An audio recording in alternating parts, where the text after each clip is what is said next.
What you're about to hear isn't just a heated exchange, it's a stress test for the rule of law, for basic public safety, for whether leaders will say the obvious or hide behind bureaucratic fog when the consequences are brutal. Because in this moment, you don't just see a policy debate, you see the moral dodge, the refusal to name right and wrong until the clock runs out and someone else pays the price. And what happens in the next few minutes shows you why this matters far beyond New York. ICE finds out this guy is in your state's custody, and they send you a detainer. You're familiar with a detainer, right? Yes, I am. Notice of action, immigration detainer to Tompkins County Jail from Syracuse Immigrations and Customs Enforcement. Section 1, they check a couple boxes. The first one they check is a final order of removal against the alien has taken place. That means a court has said this guy needs to go. This machete-wielding, cop-choking, corrections officer assaulting guy needs to go. Then they also check another box and they say biometric confirmation of who this individual is, this alien's identity. So they got the right guy, and a court has said he needs to go. Any idea what Tompkins County Jail decided to do with that detainer order?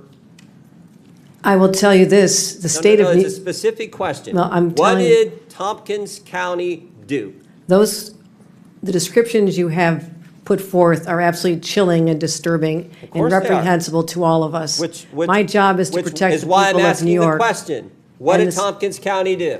What I have I responsibility will for tell you, are since you're not going to state answer, courts, we state cannot police. and will not hold Mr. Hernandez. Yeah. We can't keep the machete guy who had choked a police officer and assaulted a corrections officer. We can't keep him. In fact, we have the back and forth from Tompkins County and ICE on January 28th of this year, 8:56 p.m. Tompkins County tells ICE, we're not going to hold this guy.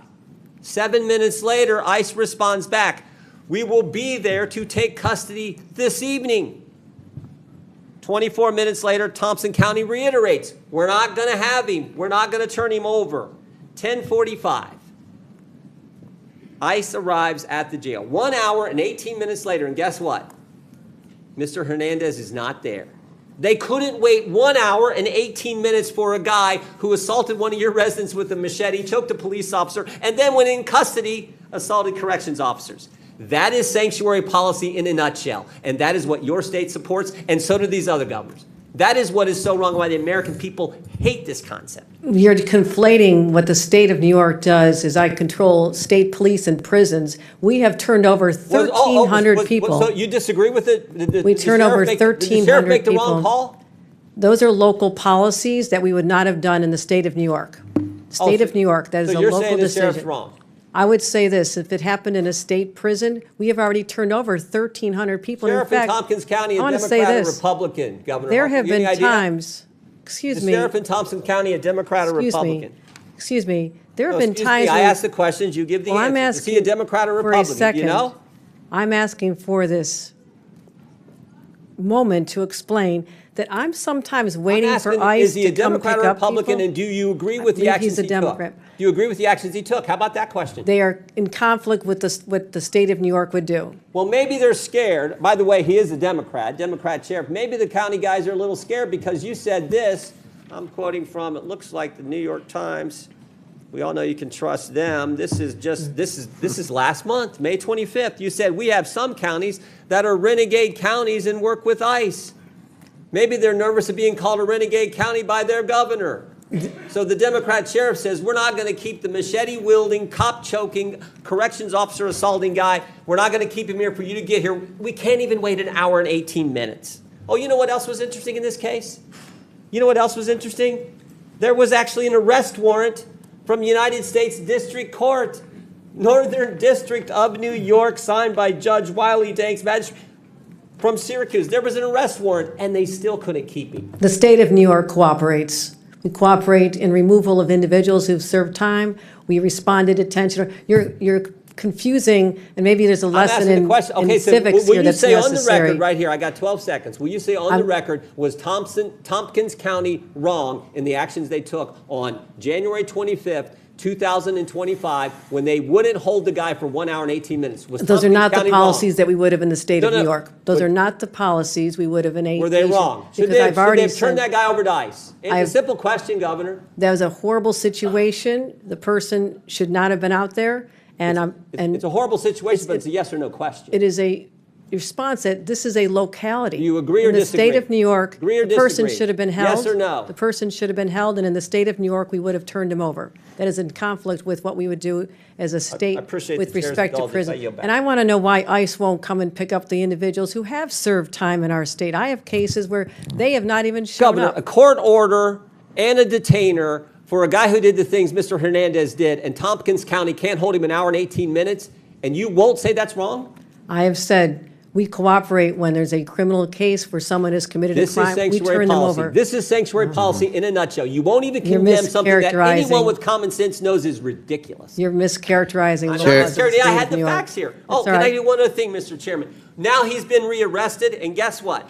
This guy who's now been rearrested, there is imminent danger that this inmate will do injury give to him a himself and minute. to others and presents a threat to safety, security, and good order of the facility, so he's not permitted to leave his cell. So this guy is not even allowed out of his cell, but they let him out on the street a few months ago.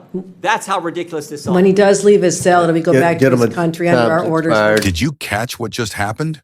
Not the talking points, the mechanics, a detainer, a final order of removal, biometric confirmation. In plain English, the federal government is saying, we know who he is, and a court has already said he needs to go.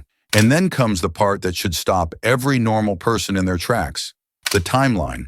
At 8:56 in the evening, the county says, we're not holding him. Minutes later, ICE responds, we'll be there tonight. And then the county repeats, we're not turning him over. ICE arrives at 10:45 at night, and the man is gone. Let's confront the reality head on. This isn't a paperwork mix-up. This isn't confusion. This is a decision. A decision to treat a detainer like a suggestion, a decision to treat a removal order like a political inconvenience, a decision to play jurisdictional games while the public sits in the crossfire. Now listen to what wasn't said. You heard outrage, you heard horrible situation, you heard the language of sympathy, but for minutes, there was no direct answer to the simplest moral question. Was it wrong to let him walk when ICE said they were on the way? Because that's the real pattern here. When the facts are ugly, the strategy becomes fog. State versus county. I oversee prisons. I oversee police. Technicalities stacked like sandbags. Anything to avoid the blunt truth that voters can understand in one sentence. And then there's another layer that should bother you. The political framing. You heard the push to identify party labels. You heard the renegade counties line. Whether you like that phrasing or not, the implication is clear. Some local officials feel pressure, cultural pressure, political pressure, not to cooperate, even when it's common sense. And that's the problem with sanctuary policy culture. It trains leaders to speak in abstractions until a specific name, a specific case, a specific victim forces the conversation back into reality. Because this isn't just immigration, this is trust. Trust that when someone dangerous is in custody, government will do the one job it can't outsource, protect the public. Trust that cooperation means cooperation, not a press release word you use until the moment it costs you something politically. Now, to be fair, details matter. Even in this clip, you heard inconsistencies. Dates get mentioned differently, and names get tangled as the exchange heats up. That's exactly why the standard should be higher, not lower. When government talks about life and death policy, precision matters. But the core question remains, and it's unavoidable. If ICE says, we're coming tonight, and they arrive within about an hour, why wasn't that enough? And if leaders can't clearly condemn that decision in real time, on the record, under oath, what does that tell you about the incentives driving this whole system? So here's why it matters. If the law is optional when it's inconvenient, the public isn't safe when it's inconvenient. And if accountability disappears behind jurisdictional excuses, then policies like this don't just fail, they repeat. If you want more of these breakdowns, clip by clip, hit like, subscribe, and share this. And in the comments, should local jurisdictions be required to honor detainers when there's a final removal order and confirmed identity? Yes or no? Because the way we answer that question decides what kind of country we're going to be next.